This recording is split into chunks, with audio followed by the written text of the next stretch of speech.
you all for joining us. I'm so happy to be here. I would have been here earlier if it weren't for jury duty. So, and I tried as best I could is to divert it to another time, but it is what it is. And so I was able to divert sometime. So I'm here with you today. Good to see you. I mean, I've sat back and I've heard some amazing stories and some of the benefits of who we are and where we're going and what what we can do and be. And I'm excited for you. I'm excited for you and what this means. And all of your veterans out there, thank you, thank you, thank you, thank you for your tremendous duty to our country and who we are as a nation. And your service is just incomparable. I'm so thankful, and I think about what we are becoming, who are, and each of us are growing into people that has been destined by God to share with who we are. And so, and I want to encourage you that no matter how high the hill or how steep the obstacle, we can achieve and do great things. And sometimes it's the obstacle that makes us who we are. It's the hill or the issue that we have to overcome and contain ourselves to meet. And God has destined us to be who we are. And I'm encouraged. I hope that we can encourage you, and I hope that you will find in your stead to be the people that you were destined to be. And I don't say that lightly. The obstacle, sometimes it's the obstacle that makes us who we are. Because we decide that I'm going to climb. I'm going to climb. I'm going to meet my day. And there we are. There we are. So rather than delay any further, I understand that Leora Opstein, how do you, Appelstein, Opstelten. say it again? Say it? Opstelten. Opstelten. Yes, Okay. it took me a minute to learn it too. Okay, okay. Well, very good. We're so thankful that you're here with us.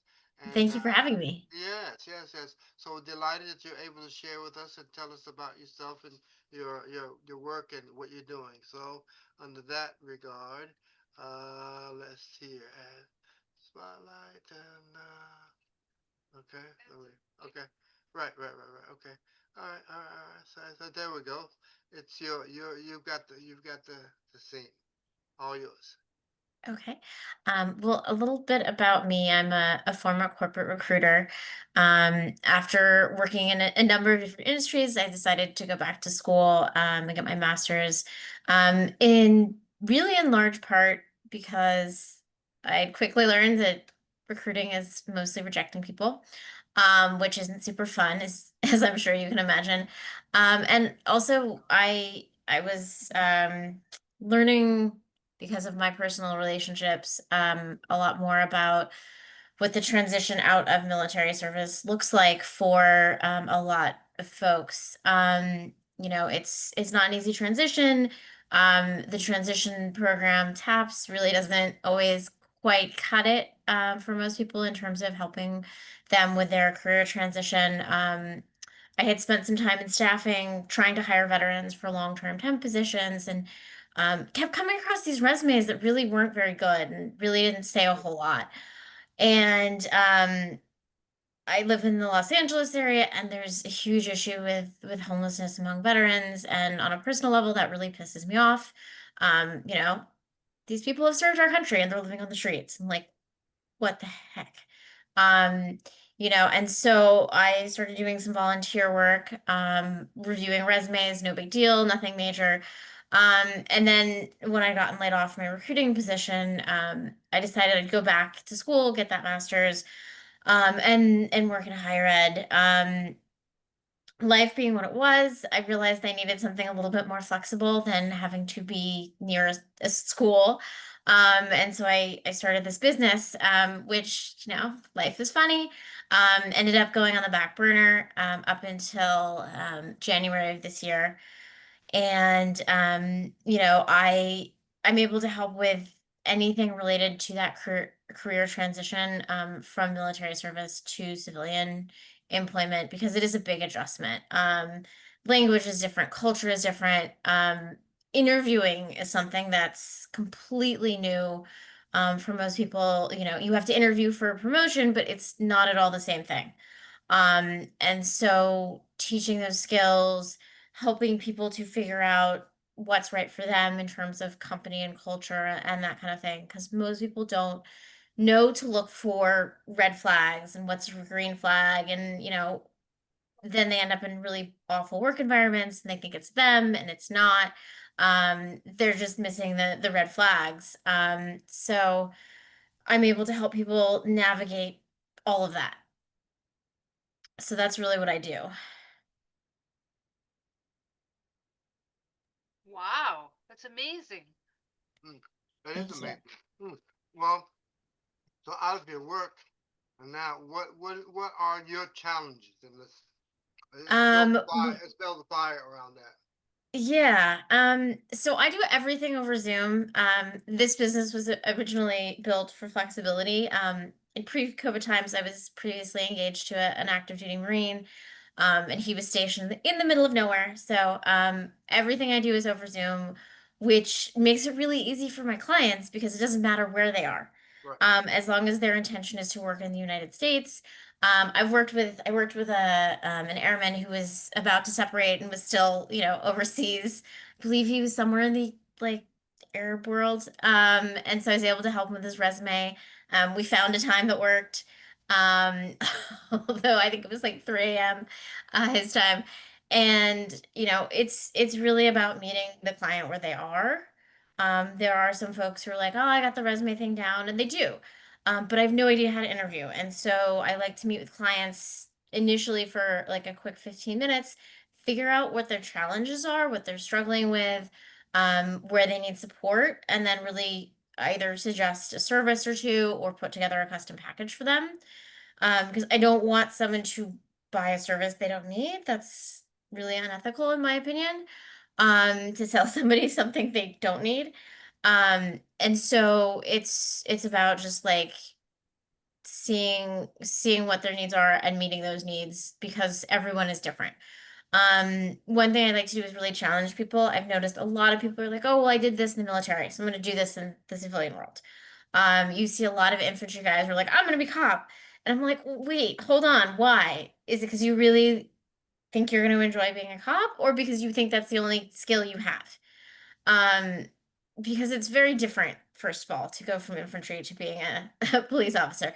An MP is much more closely aligned with a civilian law enforcement officer. But why do you want to do that? Is it something that's really interesting to you, or do you feel like you have to? And really challenging people to not pigeonhole themselves if they have other interests. Mm. Well, you bring such a great resource to our community. You really do. I mean, and it's Thank you. important when it's kind of like you know, when a service person is separating from the military, and now they have to decide what they are going to drive themselves to do, and it's kind of like, and it is like that, a child or a kid growing up, every kid or child wants to be a police officer, and which is important work, and it's a service work. But I mean, and just because that's your area of skill set, and it's kind of like at 18 years old, you're asking a high school graduate what they want to do with the rest of their lives. It's one of the biggest decisions that they'll have to answer, but they don't know Well, what to do with that. I'm gonna challenge that though, and here's why. I'm on my third career. Uh-huh. Gone are the days where someone's like, I'm gonna do something and I'm gonna do that for the next 50 years. Uh-huh. That went that's it's really the silent generation. And some of the boomers, but not all. I started out my career as a litigation paralegal. I was a receptionist at a law firm and I was getting my paralegal certificate at night and I hated it. And then I went into recruiting and here we are now, working in career counseling. And I could never have guessed that I would end up here. Um, so that's the other piece of it is it's very common, not just among service members, but among civilians as well. I have to pick a field and I have to stick to it for the rest of my working life. And that's just not true. You can always change your field. You can always go back to school. You can always get another degree. You can always make a change. Um, and I always remind people of that because everyone assumes it's this major decision, and to a degree it is, right? You have to get up and go to this job every day. And if you hate it, life sucks, right? I think we've all had that job where we're like, oh, I have to go in, get the Sunday scaries, as they call it now, right? Um, but you're not truly stuck there. You can always make a change. You can always switch fields, no matter your age, no matter your point in your career.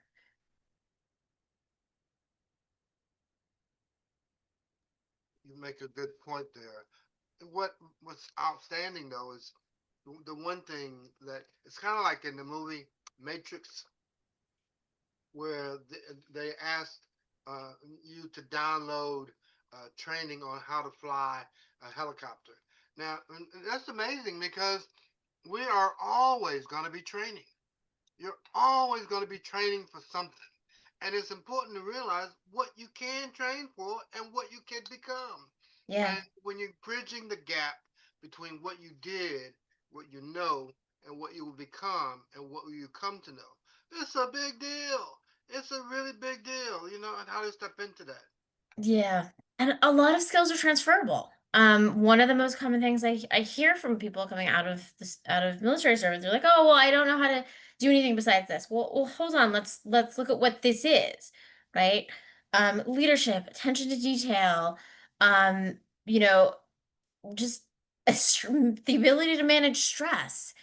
I worked with somebody while I was in grad school who was, I guess, more of a friend than a client, but like he was the guy who was in charge of the people who were running the drones. And I was like, you made life or death decisions.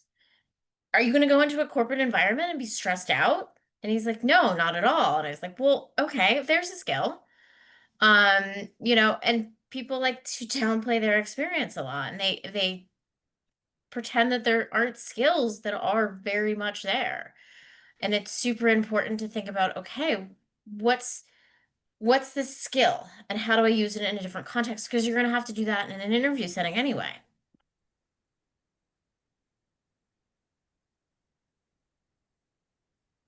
Amazing, Leora. I really want to thank you for that insight. And so, I mean, and I also want to encourage you because when you're sitting there talking to a service person who's moving away from what they did now, and you have to explore with them what they could do and what their skill sets allow them the strength and the power to be able to do. And now you're gonna be now you talk about doing it for service people, just the average person. Okay, look at where you've come and what you've accomplished.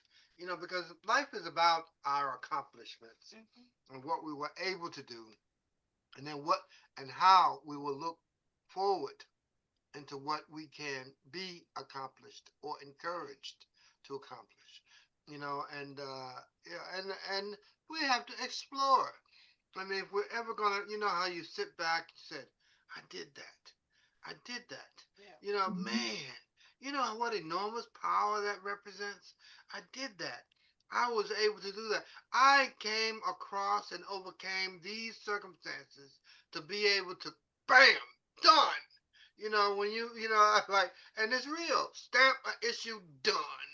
And and when you can do it with some power, you can do it with some power. See, and we don't know that. Okay, don't sit back and be compelled or overwhelmed by what you're facing. Look forward to where you want to really be and what you want to conquer. What you want to, I mean, and being the power now, it's kind of like, if somebody were, here's an example, a professor or teacher, and they look back and, and they look at all the students that they've had an influence over. And, and then, you think about all your own professors and what kind of influence they've had over your life. And when you think, who is the best professor that I remember having? And that power or perception has tremendous influence because they were able to get you from point A to B. And now, I'll give you a perfect example. Now, I had my own challenges in college, but and I had a professor who was a great friends with Martin Luther King Jr. Great friends with him. In fact, they went to undergraduate together, Virginia Union, and they always remained friends. But this professor, he would look at me, said, "What are you doing? Where are you going?" And then he would say to me, he said, "Don't go to college and don't go to college. If you're gonna go to college, go to college." And so and his consistent and persistent discussions with me made me to decide, ooh, let me, let me straighten my collar up. Let me get my act together, man, because he's for real. I mean, he's for real. I mean, you only get one life, and you got to do with it what you have to be able to do with it. And so you'll never know the people that you come into contact with that have that perception about you, and how far that will go. So I just want to encourage you all that let's take the time and step into it. Step into it and be the power and influence you have the capacity to be. Thank you for Thank you watching. so much, Leora, for that. Does anyone have a question Yeah. for Leona? All right. You're watching Discover Brightside. Make sure you hit the subscribe button. Thank you for watching.